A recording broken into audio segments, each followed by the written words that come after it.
Hi, good afternoon. It's Liz Davis here. I am a nutritionist and I'm a gut health specialist. I specialise in helping busy women fix their IBS symptoms, their bloating, and all those other horrible things that really get in the way of you living life properly and as you should do, feeling your best again. So I was going to talk about a common situation that I see all the time, and it's low stomach acid or hyperchloridria, and the use of antacids and PPIs, etc., to try and control it. The problem with this situation is it's really not as it seems, because when you have heartburn or reflux, whatever you want to call it, it feels like you've got too much acid going on in your stomach. And there's so much acid that it's all bubbling up into your esophagus.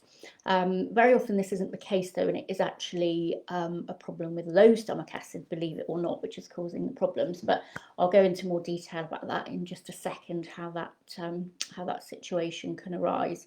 So basically, if you've got hyperchloridria or you haven't got enough acid in your stomach, that's going to cause problems because you're obviously not digesting your food properly. You can end up with big chunks of improperly digested protein going through your digestive system and potentially exacerbating any problems you've got going on in there. So basically what's happening is you've got normally acid which is pushing up from the stomach because you've got your lower esophageal sphincter isn't working quite properly for whatever reason. And then there's acid pushing up into the esophagus. So it's in the esophagus and not in your stomach where it should be. And then what happens is you're taking antacids or PPIs or whatever, and then it's either, in the case of antacids, it's neutralizing the acid, making the whole environment a lot more alkaline, or in the case of PPIs, just stopping the acid being produced at all. So the stomach acid is also a really important first line of defense for you, for your immunity, because it's got to be incredibly acidic, not only to digest your food, but it's also stopping bugs surviving and going through into your digestive system. And if we alter the pH, that's not going to happen quite as effectively. And obviously, if you haven't got acid at the right levels, then that's going to then affect how you absorb nutrients as well, in addition to just kind of not processing those macronutrients like protein as effectively as you should do. So the antacids themselves can cause problems, those side effects. So they can cause side effects such as nausea and diarrhea and constipation, etc., those kinds of things, and all sorts of other kind of conditions as well. So that said, what is the kind of underlying cause then of reflux, and what can you do about it? Well, basically, a very common one is people may have what's called a hiatal hernia. So you've got a little bit of stomach that's actually pushing up through the diaphragm and causing you problems like that. It could be that you're eating very large meals, and this is creating extra pressure in your abdomen and in your stomach, and then that is kind of loosening that lower esophageal sphincter a little bit and allowing acid to creep back up into the esophagus where it shouldn't be. We don't want it up there. There's also a big association with a chronic cough, and scientists aren't quite sure yet which came first. Is it the cough that's causing the reflux, or the reflux that's causing the cough? But if you do have a chronic cough, always worth looking at whether or not reflux can be a cause of that as well.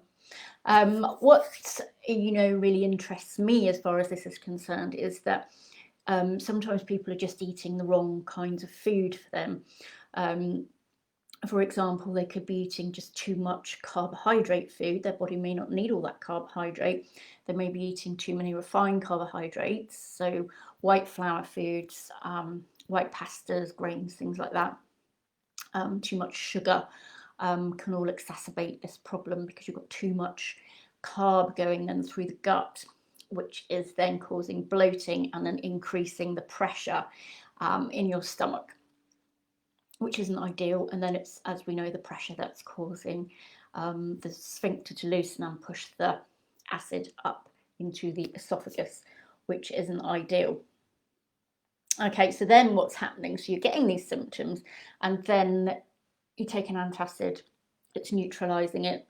So in response to that, your stomach is then going to start upping its game, and it produces more acid, because that's just what it does. It's got its set point it likes to stick to, and it's trying to get its kind of acidic environment where it needs to be. Okay, so you end up in this terrible vicious cycle, taking more and more antacids to try and neutralize all this acid which is coming up, because you've got bloating, because you've taken antacids. Oh, and it just kind of keeps snowballing from there. Okay, so this is happening then because the actual cause hasn't been established. And as I say, there can be causes, all sorts of dietary causes. It could be SIBO. So you could have, I've spoken about SIBO before. So SIBO's classic for causing ever such a lot of bloating, which can then increase the pressure. So you get this heartburn situation. I've spoken lots about SIBO before, so do go and have a look at my other videos if that's a concern for you. So diet-wise, what you could be doing is really kind of upping your intake of fibre, soluble fibre from things like vegetables and oats and fruit, etc. Probiotic rich foods if you want to. This could make things worse a little bit to start with. But basically what you want to be doing is really kind of enriching that gut environment nicely and keep things nice and healthy in there.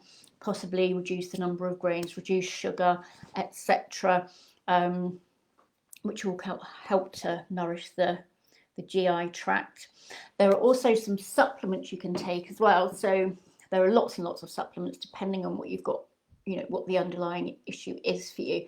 But certainly ones we commonly look at would be possibly digestive enzymes for a little while, and possibly magnesium supplement, that kind of thing. There are lots and lots of other ones, but as I say, it really depends on what the underlying problem is for you.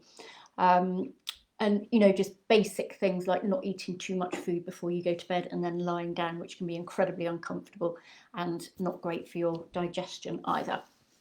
Okay, so I hope that helps you. Do book yourself in for a free call if any of this is worrying you. I'll pop a link to my diary in the comments. And otherwise, I shall see you next time. Okay, bye-bye.